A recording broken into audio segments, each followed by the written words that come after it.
Welcome to the Website Investor. I'm Jeff Hunt, and today we're going to talk about why you should buy ugly websites.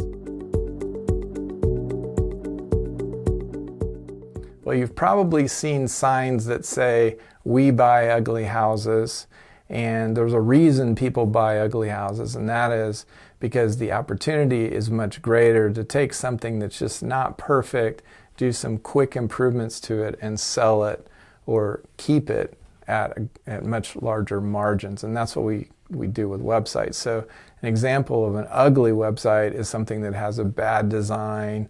Maybe it's very outdated. Maybe it doesn't incorporate some of the more recent SEO requirements. Those are ugly websites. Now, don't get me wrong. What I don't recommend is to buy a sketchy website, or as my English friends might say, a dodgy website, or anything that's kind of suspicious, that's had black hat SEO performed on it, that's catching up with it, or has kind of unethical business process, or something that's not sustainable, something that's just trying to maximize the use of a loophole that's going to close pretty soon. You want to stay away from those kind of websites. But the ugly websites that you want to look at are these kind. Let me kind of give you some ideas of some of the opportunities. One of them is under-trafficked. You've heard the word under-monetized. We're going to talk about that one in a second. But under-trafficked, meaning that the website was established and built without some of the most important SEO practices put in place. And things like, in today's day and age, you have to have a website that's mobile responsive, for example. And if it's not mobile responsive, because so much of the traffic in the world today, like most of my sites are 70 to 80% mobile traffic, you're just missing out on that traffic. Google is not going to rank you high if you're not mobile responsive. So that's an example of a site-wide SEO failing. And it might be something like site organization. It might be not having SSL turned on. It might be page speed being very slow. But when you identify sites that have pretty good traffic and it's pretty stable, but they're still subject to these basic SEO problems, you know that you can make some pretty quick, easy in most cases, changes to the site, and you're going to improve that traffic situation very, very quickly. In fact, I bought a site very recently that was very old, HTML only site. It has a lot of the problems that I just described, and those problems have caused the traffic to decline dramatically, but I'm quite certain that I can fix those very easily and get things turned around. So that's the first thing, is kind of under-trafficked or bad, weak SEO implementation. The second thing is under-monetized. A lot of times you'll find sites that have decent traffic, but their earnings relative to the traffic are very low. You have to be a little bit careful. You need to see where that traffic's coming from. If it's coming from some third world countries, then that might explain why it's not making money from that traffic. But if it's coming from Western countries, or if there's just a discrepancy between the revenue per 1,000 page views and what you think it should be for that niche, for that topic area, then that's a very real opportunity.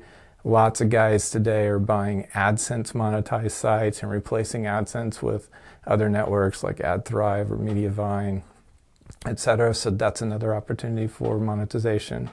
A third one is kind of under-optimized. And what I mean by optimized is maybe it doesn't actually have a monetization problem in terms of monetization methods. Maybe they're doing the right things. They have high-paying ad networks. They have maybe their own digital products that they're selling with high margins.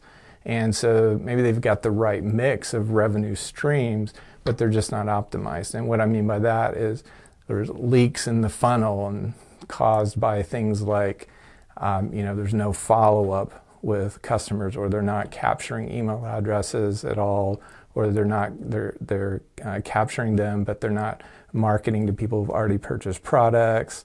Maybe there's no push notifications on the site so that they have opportunities of kind of reaching out to people who visited the site but aren't on an email list. Those kinds of things are under optimization.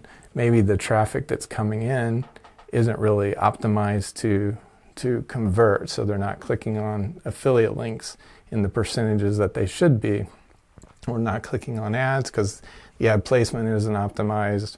All of those kind of things are sort of under optimization from a conversion rate perspective.